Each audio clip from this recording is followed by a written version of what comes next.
Hey everyone, we are sitting down with Stiles White, who is the director of Ouija, who we are the film we're here for today. So first of all, I know this was your big directorial debut. So when you got this across your plate, how nervous, excited, ready were you for this?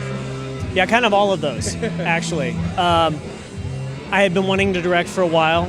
My wife and I, Juliet Snowden, who I write all these scripts with, we had been wanting to make that move and direct something, and then when the concept of Ouija came along, it was something that we both sparked to as something that would be really cool for a first-time directing effort. And we both instantly had a notion of, and a natural fear of Ouija boards. Absolutely. You know, I don't really mess with them. Yeah. And Juliet had some weird experiences when she was a kid. Her older sister used to play with them, so we thought, you know, I think a story about just really treating the Ouija board what it is. It can be a game, it can be more than a game, and it's usually played with your friends. And maybe you break a rule, something doesn't go right, maybe you open a door that you're not supposed to, and we felt like it had a lot of potential. Absolutely, and the thing is, people loved it. I mean, it did very well at the box office, made almost $100 million more than you guys spent, which is definitely a hit. Right. What do you think it was about either the Ouija board, or what do you think it was about the film that definitely captivated the audience? Yeah, I think the concept of the Ouija board is sort of a global idea. I think different cultures have different versions of the Ouija board that they do. In some countries I've seen that they make their own. They put the alphabet on pieces of paper, and then they have a glass that they turn upside down in the middle of a table. And so I think it's an old idea. I think the concept of seances and spiritualism going back to the mid to late 1800s is an idea that was worldwide. And so I think that was part of it.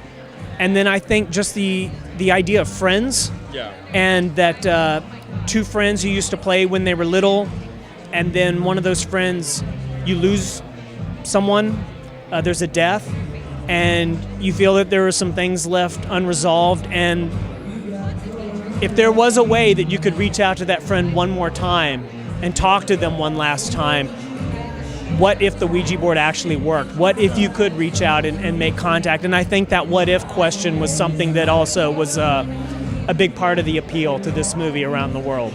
Was there any moments on set? I mean, you guys are definitely doing like a scary movie. Was there any something on set that like croaked or made a noise or anything that freaked you guys out and you're like, all right, this is a sign? Yeah.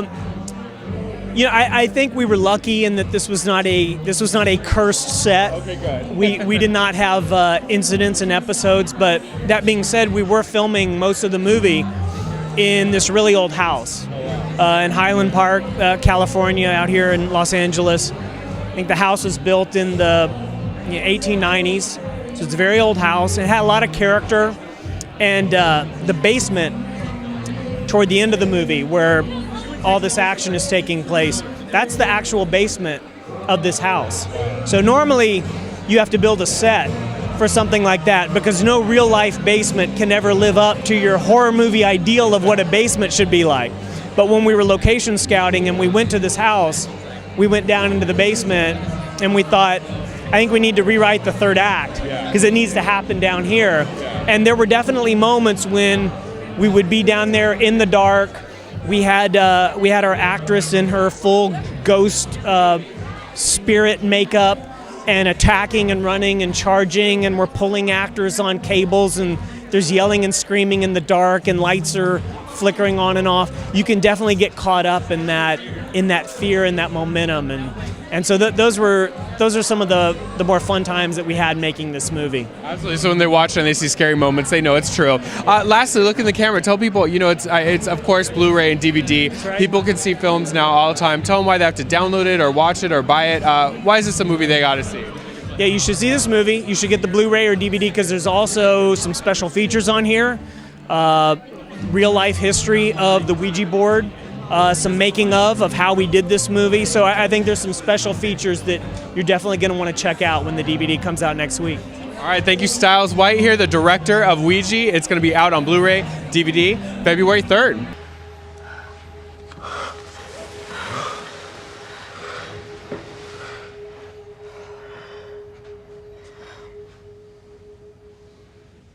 I don't see anything. Guys, I think we should get out of here. Run?